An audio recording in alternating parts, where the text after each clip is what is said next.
going to start right here, protein adequacy. I'll keep monitoring the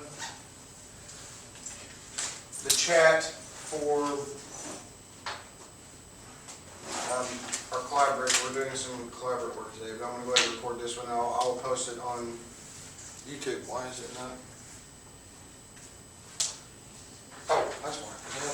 Yeah, I was about to say that. Don't like you today. You've been having. I don't know if it's the machine today. That's more of a brain fart for me there. Oh, you said it. Like, why is it not showing up? Oh, that's why. Okay, here we are.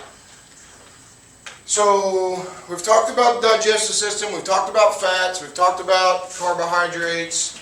Okay, we've introduced proteins, where we get good sources of proteins from, alternate sources of proteins, why proteins are important in the body.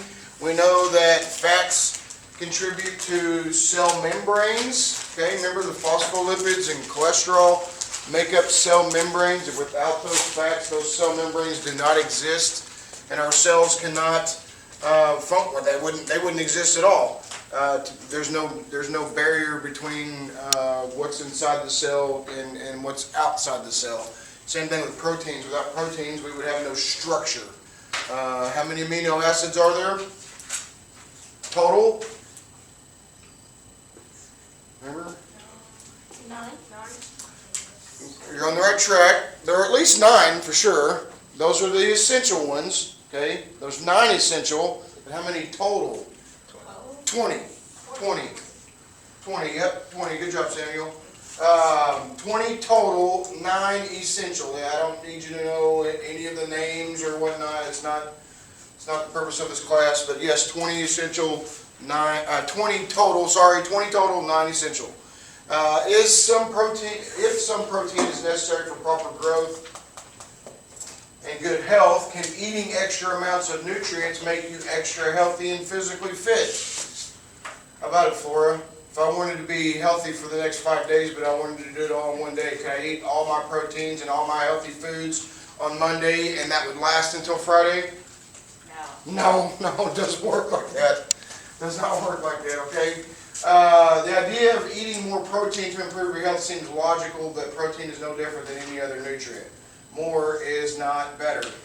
Okay, in fact, I think we have talked about this. Your body only processes about 20 grams of protein per hour anyway.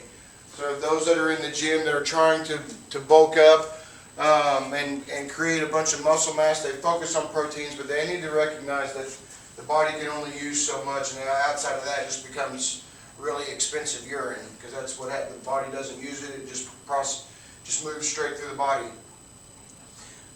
In many parts of the world, lack of foods containing high quality proteins can affect children and their growth. What is an example of a high quality protein? Anybody? What is a high quality protein? Provides all the essential amino acids. Okay, now there's not a 100%. Naturally, there's not a 100% protein item, but we can use high quality proteins. Tuna would be an example of a high quality protein. Okay, tuna would be eggs, protein-rich foods from animals, livers, eggs, meat. Certain fish are sources of purines.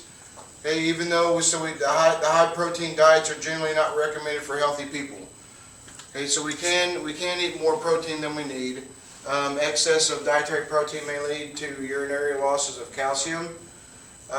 These foods right here are good sources of purines. Does anybody know someone that has gout? I've known several people that have had gout, and this is where it starts. They probably don't eat a lot of red meats or some of these foods because it creates purines, and then once it's broken down, it creates uric acid. Uric acid inflames those joints and whatnot, causing pain and discomfort. It is a type, but I do want you to know what a purine is. It comes from protein-rich foods. I believe there is a question about gout.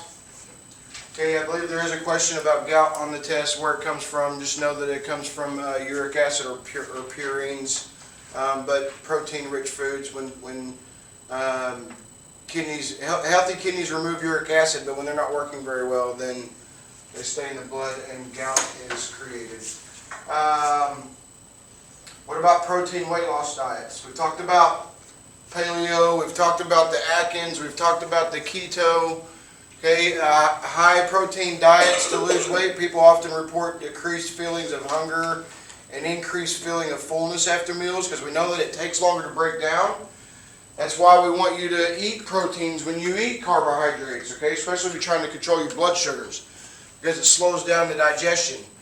However, after losing weight, high plant protein intake from nuts, legumes, starchy and non-starchy vegetables is associated with weight maintenance. So such diets are often difficult for people to maintain long periods of time. I think that has been my whole issue with the keto diet and these other ones, these Atkins and the keto and the paleo. The paleo probably, because I think that involves a little bit more fruits and dried fruits and nuts and other varieties, or the Mediterranean diet, same thing. I think it does use some dried fruits and nuts as other sources, but as far as the Atkins and the keto, I don't think that that's a lifestyle that people can just maintain.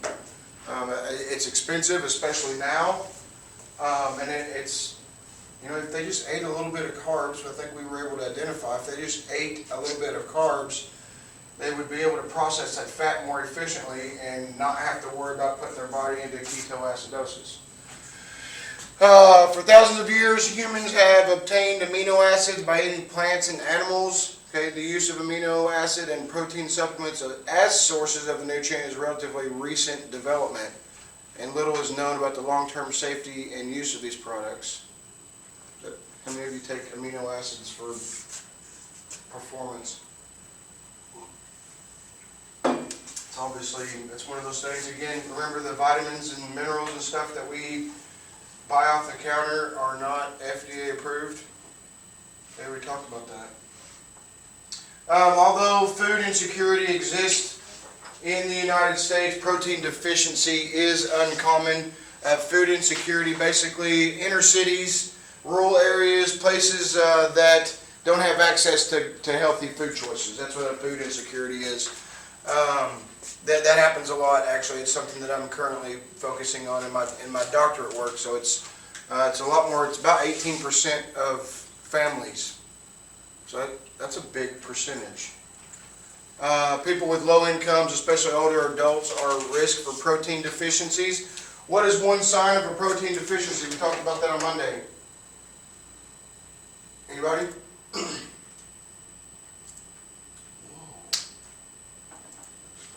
you guys see that? Did it show that? It was like a camera and a camera and a camera and a camera and a camera. I probably just weirded out Meredith and Ashley. What was my question? I'm sorry. Yeah. Edema, remember? We talked about edema, pain. Okay, when we don't have enough proteins, our body doesn't allow fluids to come off our body very well. So fluid accumulation, protein undernutrition, chronic and acute diseases. Protein undernutrition can develop in adults who have chronic disease, including cancer, heart disease, lung disease, and kidney disease. I think I mentioned earlier, for those of you going into healthcare, malnutrition, severe protein calorie malnutrition is a big deal in healthcare. It extends length of stay for patients, which improves the outcomes. It also triples the reimbursement rate. So there's a few criteria that you have to meet. When we talk about undernutrition, chronic diseases, these are ones that need to be documented. People with one or more chronic diseases also tend to have mild to moderate amounts of chronic inflammation in the body. Okay, inflammation process that for more typical needs such as replacing red blood cells, maintaining healthy bones. A person with chronic inflammation often has a protein requirement that is higher than normal. Remember we talked about calculating your protein needs. You would take your weight in pounds and convert it into kilograms, okay, by dividing 2.2, and then I gave you a 0.8 would be what I would suggest for those of you in the class. Here, in these cases, when there is a chronic disease going on and they do require higher protein requirements, Usually I would go to a 1 to a 1.2. So it's not a huge drastic difference from normal healthy people to those that need some extra protein. It really just depends. If I think I mentioned if they were on dialysis, I'm basically doubling the protein requirements because the body doesn't filter, a machine does that. Protein, energy, malnutrition. You don't see this very often. They use this severe protein calorie malnutrition, SPCM. You'll see that more often, or you'll see FTT, which is what? Failure to thrive. Has anybody ever heard that? Failure to thrive. They don't use that a lot anymore. They use it more in kids than they do anything else. But this affects people whose diets lack sufficient protein as well as energy. Failure to consume nourishing food also results in vitamin and mineral deficiencies. When food is limited, it is often more difficult for children to obtain nutritionally adequate diets than for adults. Why? Because adults may be able to consume enough plant proteins to meet their protein energy needs, but children have smaller stomachs and higher energy and protein needs per pound of body weight. Doesn't mean that they need more protein or calories than we do, but per pound they do require more. According to the World Health Organization, protein, energy, malnutrition is responsible, this is huge, 50% of deaths that occur in children under 5 years of age. Protein, energy, malnutrition, something that is 100% avoidable, preventable, 100% preventable. We throw away food, but 50% of kids that die under the age of 5, protein, energy, malnutrition is responsible for that. Does that surprise anybody? Y'all are quiet. Y'all are making this tough. If I was a comedian, I'd probably just drop the mic and walk out. Okay. Forms of PEM, forms of protein, energy, malnutrition, kwashiorkor and marasmus. Those are two different ones. I had to know these. If I had to guess, I would probably say which one. It would be a multiple choice or a true and false, asking or saying something about this being a form of protein, energy, malnutrition, okay? It was definitely not a fill in the blank. I'm not asking you, Bridget, to spell kwashiorkor, okay, or marasmus. I don't know what I would get if I asked students. I think it would be funny sometimes. But anyway, so these are two types. I think I've seen marasmus once. It does not happen in the United States. Why? Because we're a developed country. We typically don't have a lack of access to food. Okay? Distinctions between these conditions, how often, are blurred because the protein deficiency is unlikely when a person's energy intake is adequate. Nevertheless, dietitians generally consider kwashiorkor, marasmic kwashiorkor, and marasmus as forms of PEM.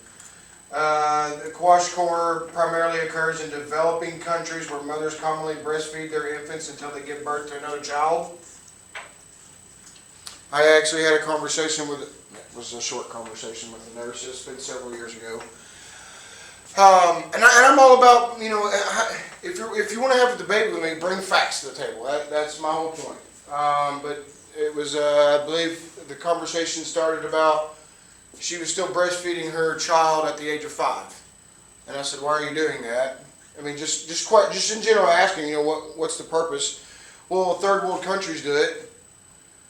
She's like, "Is there a problem?" And I was like, "I don't have a problem with it, but the child is not getting any nutritional value out of that breast milk at 5 years old, unless she's pregnant and about to have another baby. There's nothing in that breast milk for that child at 5 years old. Well, then why do third world countries do it? Why do third world countries do it? They can't afford to feed their child. They don't have any other options. That's the only option for that 5-year-old. That's why they do it.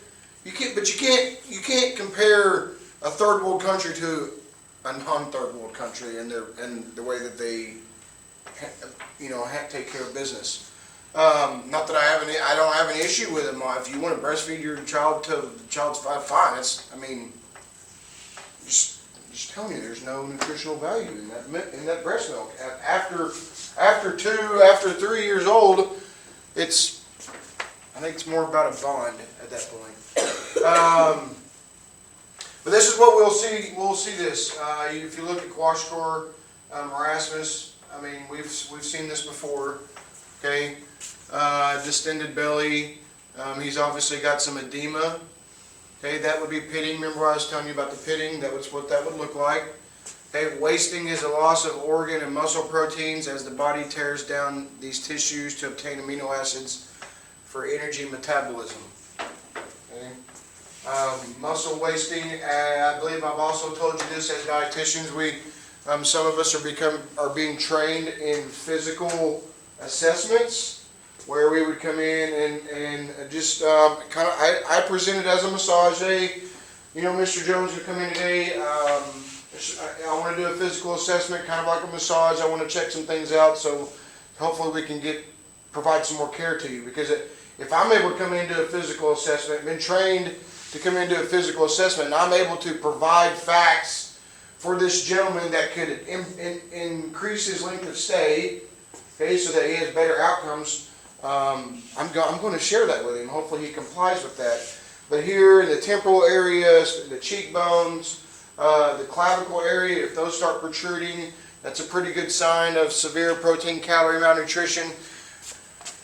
The ribs starting to be visible from the back side. The shoulders, you can see these shoulders here. You'll see a better picture here in just a second. There are a lot of signs. The clubbing, see the clubbing around the knees.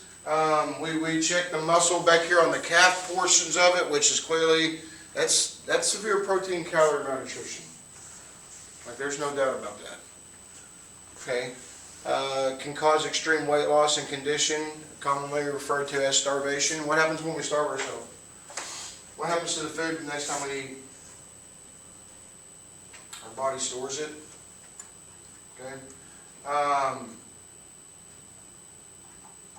You just don't see those very often. In the United States, you don't see this very often.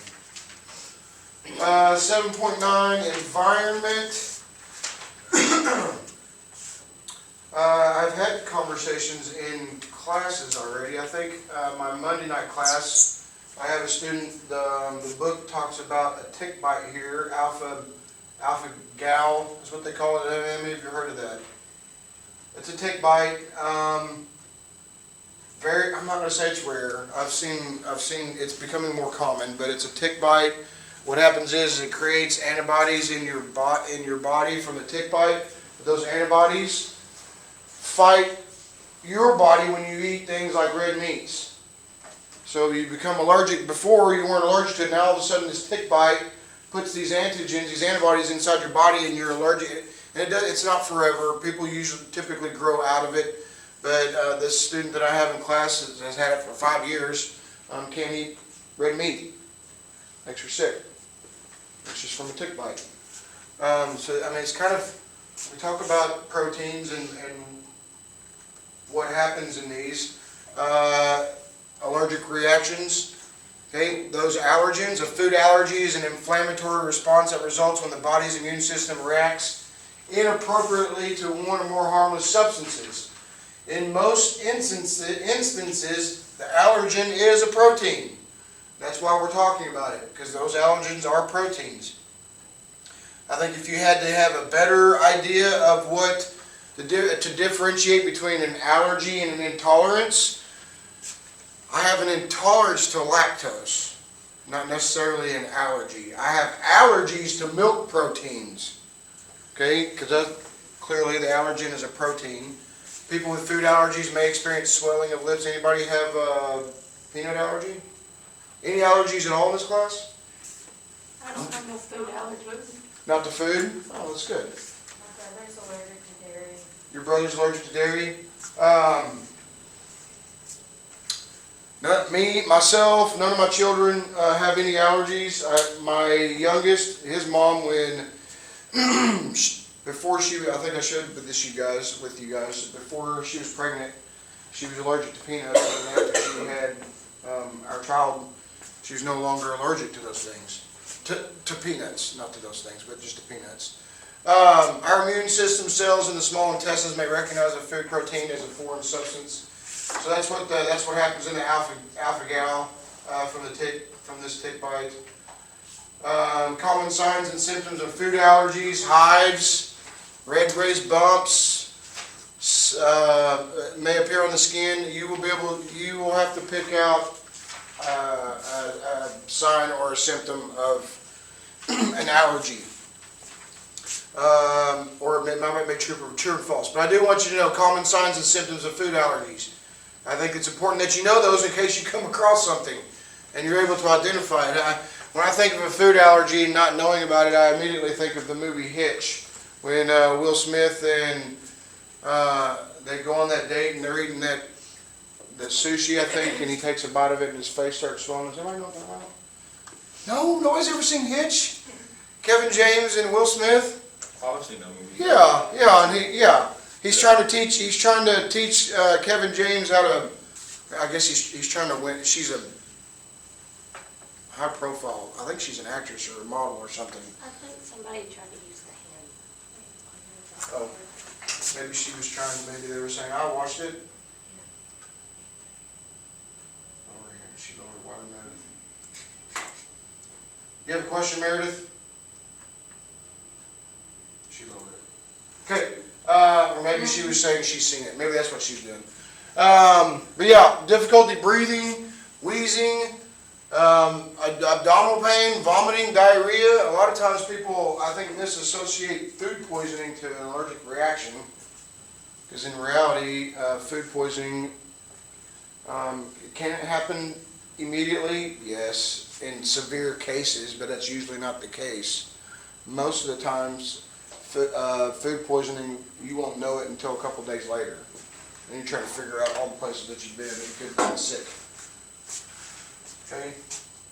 Although any food protein has the potential to cause an allergic reaction in a susceptible person, the most allergic proteins are in cow's milk, eggs, peanuts, nuts, wheat, soybeans, fish. You'll most likely have to pick out a common one of these, okay, out of most allergenic proteins. So I want you to make those connections. Allergic responses to non-protein food like dyes. A lot of kids are starting to do that. Sulfites. They put sulfites in lunch meats. Okay, sulfites and try. There's another one that they put in prepackaged lunch meats because it helps keep them shelf stable. But some kids are allergic. Are anybody allergic to, what is it? Red 40? There's a dye that they put in some of the drinks and some foods that kids can't have, which I think is interesting as well. In the United States, approximately 5% of children and 4% of adults suffer from food allergies. In 1997, the prevalence of food allergies among children under 18 has been increasing in the United States. Children with food allergies are more likely than children to experience other allergies and asthma, and as they mature, they often grow out of allergies to wheat, milk, soy, and eggs. Any of you allergic to milk when you were younger and now you're able to drink it? Yeah, I can understand some of that, especially young. I mean, sometimes that's why we ask not to introduce whole milk to children until they're a year. Nothing magical happens, but you know, I think you can offer things like some ice cream and things like that prior to them just drinking raw milk, just to see how their body's going to react to it. But yeah, I think that sometimes there's a delay, I guess, in the development of their gut to help break down some of those things. Treatment of food allergies often involves avoiding those foods. A lot of people, if they have a gluten allergy, that they're looking for those things. It says contains wheat. My sister-in-law has an egg allergy, so she doesn't eat anything with eggs in it, or dairy, eggs or dairy. So she's constantly looking for those. In 2020, the FDA approved Palforzia to help reduce the risk of severe allergic reactions to peanut proteins in certain children who have peanut allergies and are 4 through 17 years of age. It's not a cure. Okay, it's not a cure. The medication must be given under tightly controlled medical supervision. I think that's new, obviously within the past couple of years. So it's kind of neat. I guess it just reduces. When they're kids, hey, you got a peanut allergy. Does that register to them, like what the severity of those things can happen? Because peanut allergy, shellfish allergy, can be deadly sometimes. Okay, celiac disease. We've talked about that a little bit already. It's a common inherited condition that results in poor absorption of nutrients. What I want you to know about that is gluten. Okay, the celiac disease. It's a gluten allergy, provides the chewy texture, breads, pizza dough, pasta, the gluten in the breads. If you use the gluten-free flour to try to make a pizza dough or a pasta, what's going to happen to it? It's not going to stretch at all. Okay, it's going to be very hard, very brittle. Those that are able to do that has gluten in it. People with the disease cannot tolerate the gluten, so we need to stay away from wheat, barley, and rye. Okay, make that connection. Gluten allergies, celiac disease, should stay away from wheat, barley, and rye. Signs and symptoms of celiac disease: abdominal bloating, chronic diarrhea, weight loss. Some children have experienced poor growth and malabsorption. This kind of gives you another, I just need you to know the wheat, barley, and rye, okay, for this celiac. As future nurses, future healthcare workers, that's going to be important. PKU, I also talked about that. I think I have a student that has a family member that has PKU. Okay. So the book goes into a little bit more of detail about this. You can live with it. Basically, what it is a rare genetic disease. The book says rare, and then it says 1 in 10,000.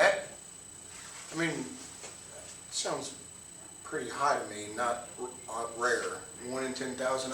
Obviously those odds aren't great, but still, I think if it was 1 in 50,000, it'd probably make me feel better. But the book does describe it as rare. I've seen it once. Basically what the body is, they're having trouble with this enzyme, with that amino acid. They have trouble with that, so they have to have a special formula. They have to monitor what foods they eat, because some foods have higher phenylalanine in them than others. So it's not much different than a celiac watching rye, barley, and wheat products, making sure they're not eating those, so that they are able to monitor that and manage. This story is about, he's a triathlete and he has PKU, so it's not like he can't live a normal life. Well, I say normal, I don't do triathlons, so that's not normal to me, okay?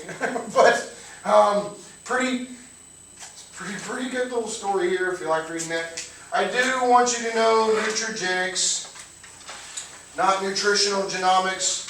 Okay, not nutrigenomics, but nutrigenetics. It is the study of how a person's genetic makeup affects the way his or her body responds to food. For example, people who are genetically vulnerable to develop celiac disease are healthy until they consume foods that contain gluten. It is a relatively new science. I think I told you guys when I did a presentation about, when we were talking about organics foods. I did a presentation up in Cherokee Village, Arkansas. It was out by the river. We started talking about some of this, and I actually had an interesting question that I've not followed up with. Blood types. Have you ever heard that blood types could identify what foods we should eat? Has anybody ever heard that before? I think that's kind of interesting.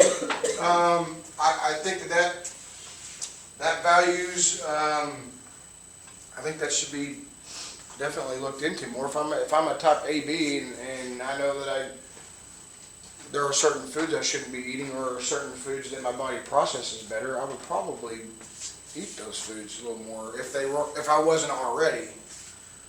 So I think that the more we are able to learn, the more about our body, I think the better that we can get at taking care of that. But just know the nutrigenetics, the study of how a person's genetic makeup affects the way his or her body responds to food. Genetic testing, it just talks about a kit that you can get. There's nothing on there that I need you to know. And that is chapter 7. Okay?